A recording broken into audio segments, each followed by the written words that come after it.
আমরা আমাদের নবীকে সবচেয়ে বেশি ভালোবাসি, যিনি আখিরি নবী, যাকে বলা হয়েছে ওয়ামা আরসালনাকা ইল্লা রাহমাতাল লিল আলামিন। আমরা বারবার দেখছি কিছুদিন পর পর কারা যেন কিভাবে এসে আল্লাহ নবীর শানে কটূক্তি করে, নবীকে নিয়ে অশ্লীল ভাষায় গালিগালাজ করে।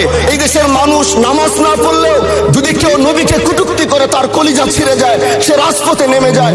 আমি বলবো যারা নবীকে কটূক্তি করে, নবীর নামে গালিগালাজ করে, এদের মৃত্যুদণ্ড, এই আইনটাও যেন বাংলাদেশের এই সংসদ থেকে পাশ করা হয়।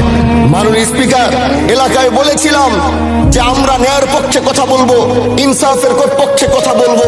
তখন অনেকে হাত ধরে বলেছিল, হামজালা ভাই জাতীয় সংসদে যখন যাবেন একটু বললেন হাদি হত্যার বিচারটা যেন হয়।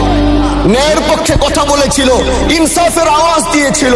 আমাদের মতোই যুবক মাননীয় স্পিকার, তিনি এই যে স্বপ্ন বলেছিল এক সুন্দর বাংলাদেশ করবার, রাস্তার ভিতরে সেই স্বপ্ন থামিয়ে দেওয়া হয়েছে। এই বিচার যদি না হয় তাহলে আমাদের মতো হামজালাদের নিরাপত্তাও রাস্তায় কেউ দিতে পারবে না মাননীয় স্পিকার।